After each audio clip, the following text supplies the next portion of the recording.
Ladies and gentlemen, children of those interwebs we all know and love out there, Sebastian Envy, the strong style nerd, strong style cinephile, and we got a look at the new Avengers game from Square Enix. So let's geek about that for a scant few minutes, because I know I'm not like a super gaming expert or discussion kind of guy on this channel, but I do like to geek about things, and of course it's an Avengers game, gotta geek about it and gotta look at it.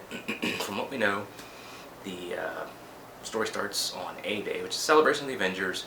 Shenanigans happen. I mean, you're getting together to celebrate superheroes. That's not asking for trouble in the slightest bit. Now, is it?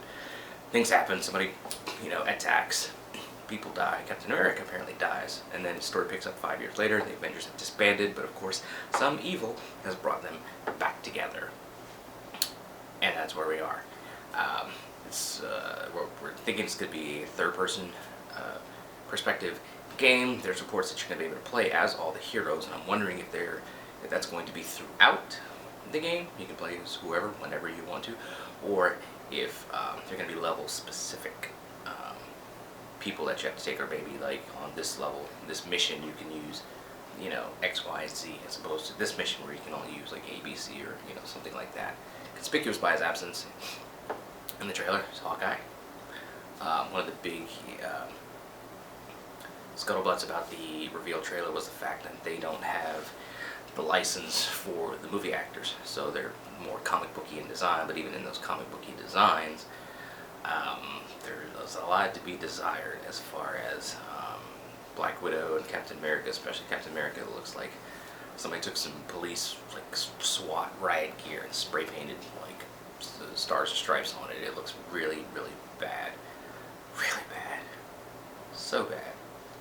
I was talking about it with my brother, and he said, of course, it's, even if they do that, they're going to put out costumes, skins, and stuff like that, because you're not going to pay for the DLC, reportedly, and some other things. You're not going to have to pay for extra content once the game is out, so they're going to have to monetize other things. So what we think it's going to be is characters and costume skins, because they give you this crappy cat costume. That could be the thinking. They give you this crappy cat costume with the idea that they can be like, they can sell you on, oh, here, pay $4 and you get, the comic book accurate Captain America costume, or you get the MCU Captain America costume, stuff like that. That's how we think it's going to go. Overall, I have high hopes for the game. I've been wanting a really good Avengers game since they started this whole MCU thing years ago. I mean, we've got ourselves a good Spider-Man game.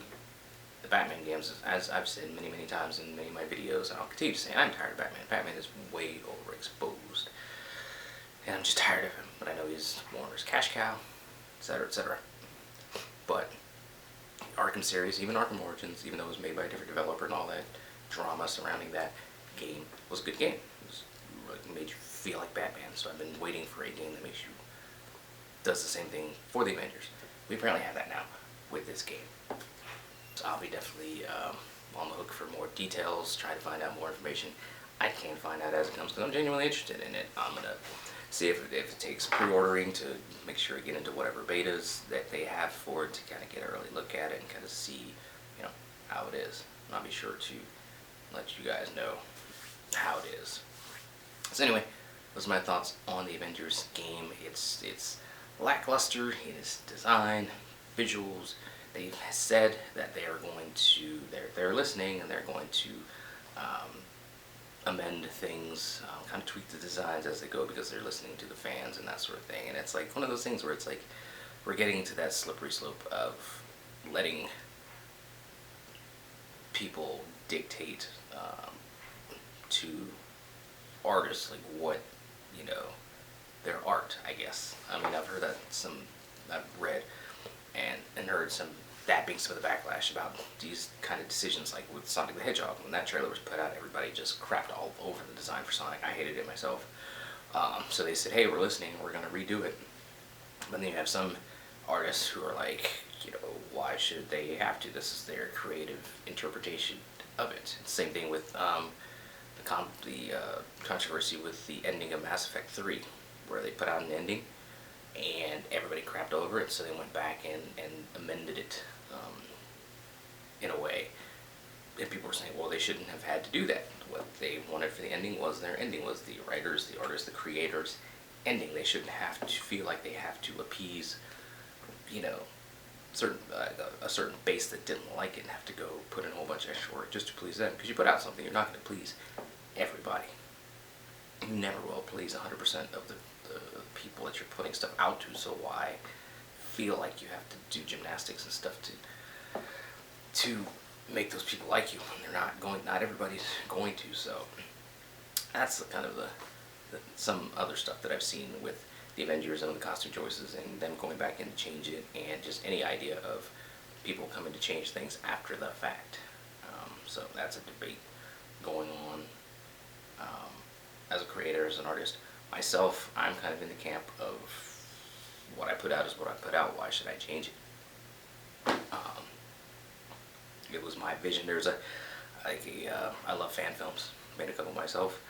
Love watching them. There was a fan film a while ago this dude did. It was The Death of Batman. I've watched it. I own it. DVD. I think I bought it from him. Maybe. But I own it. The Death of Batman. Batman gets trapped by a criminal that he put away. And he gets tasered in the junk to knock him out. He gets forcefully addicted to heroin. And he gets... while he's tied up and gone off heroin, he gets sexually assaulted by the dude that he wronged in the past, and who's kidnapped him and makes him OD on heroin and kills him. I watched it once. It's not my kind of Batman story, but I would never go to this guy and be like, hey, you need to change the ending of The Death of Batman, because no way Batman would get taken out by getting tased in the junk, and he wouldn't get sexually assaulted, and he wouldn't die off heroin, blah blah blah. So you need to change it up. It's like that dude's, his interpretation of it, his story, his art. So why would I tell him to change that? But then again, it's like with games and movies and stuff like that. You're trying to make money. You're trying to appeal to the widest possible crowd to make money. That's the point. So I guess you kind of do have to do those gymnastics and bend over backward to appease as many as you can. If that takes changing or tweaking visuals, that's just what it does. I don't know. Where are you guys at on that? Let me know in the comments below. Follow me on social media. Look out for other videos. I know we gotta talk Krypton, which I didn't like the idea of initially, but I started watching a couple episodes of that. Season 1, love it. Season 2 was last night. Gotta talk about that.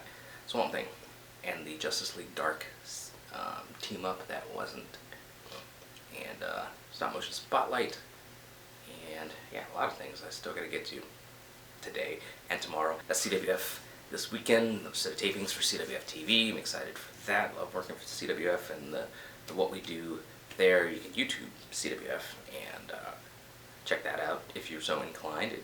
It's not for everybody, and that's fine. But if it's for you, check it out.